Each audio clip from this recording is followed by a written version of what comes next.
From time to time, we have to make ethical judgment, for which a systematic approach is needed. I would like to introduce you to a 5-question approach in here. This approach follows from the book of Accounting Ethics by Dusker, and Regis. The 5 questions cover a number of basic factors for judging whether an action to be taken by a subject is ethical or unethical. Here are the 5 questions.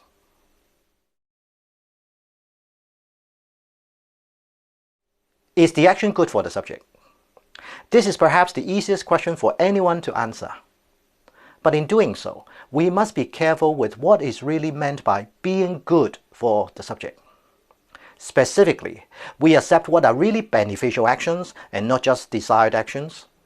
We accept what may be fulfilling basic human needs and not some higher level material, social, or creative needs. Therefore, a person should not just eat fried chicken for daily meals, no matter how much he or she enjoys it. Because what makes the person happy, that is, the desired action, may not be what is really good for his or her health, which is the beneficial action. Likewise, a public transport operator should make profit by providing safe and efficient transport at a reasonable price to fulfill its basic needs of profit making, but not to enhance their brands by putting all their passengers in luxurious cabins and charging high fees, which is only to fulfill its higher level materials needs. Is the action good or harmful to the society? Now, this can be seen as an extension of the first question, from an individual's to a society's context. We have noted how the laws prohibit illegal actions that are also harmful to the society. Everyone must obey the laws, and this is very clear. But again, for actions that are not illegal, whether they are good or harmful to the society will need to be judged. We can consider these actions further by asking the next 3 questions. Is the action fair or just? Now, this concerns not only the subject, but also the impact on parties not directly involved in action, but affected by the action.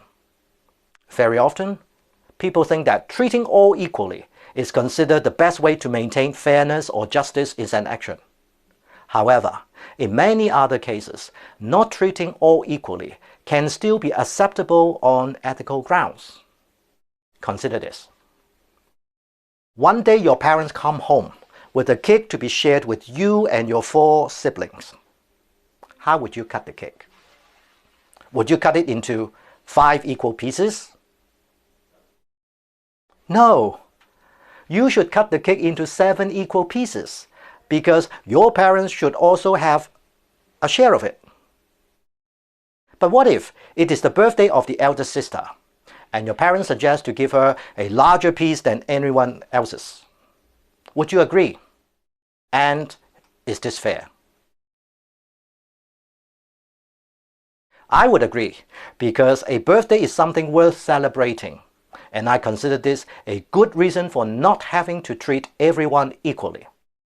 This introduces a relevant difference that still justifies the unequal treatment as being fair and just under the situation.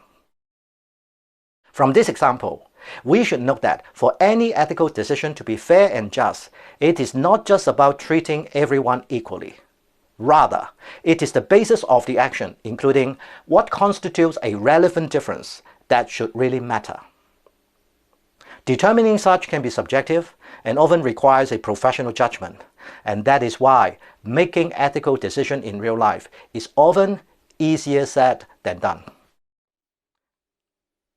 Does the action violate anyone's rights? This is another dimension of the previous question, by looking specifically at the other's rights.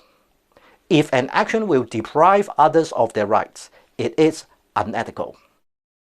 Now, the rights of others can include positive rights and negative rights.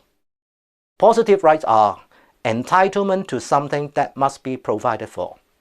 For example, children should receive free education, which should be provided by the state. And negative rights are what have been provided for and must not be taken away. Examples include the right to vote, freedom of movement, and of course, right of living.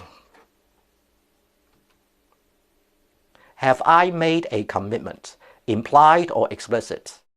Now this is about the specific commitment made by the person that forms the expectation about ethical behavior displayed by the same person. An implied commitment can be found in the case of a professional who is qualified and expected to deliver his or her work at certain standards. An explicit commitment can often be found in a contractual arrangement. People often overlook the importance of commitments, but we must bear in mind that commitment is in fact the foundation of all activities in a society. With collective commitments, tasks can be completed as intended and planned. Without commitments, everything will just come to a standstill. The existence of a commitment may vary according to its nature and situation of the person. Because of this, it is possible that an action being considered ethical in one case may become unethical in another case. For example, an accountant can normally accept the invitation to join the board of a company, but the accountant must not accept a similar invitation from a company for which he acts as auditor. The latter case is against the professional code of ethics regarding auditors' independence. Now that we can ask the 5 questions to determine whether an action is ethical or not, we should also be prepared that not all 5 questions will always point to the same conclusion. Where the answers are mixed, how do we draw the conclusion? Now in such cases, we would have to ask ourselves which of the 5 factors should be the most important concern.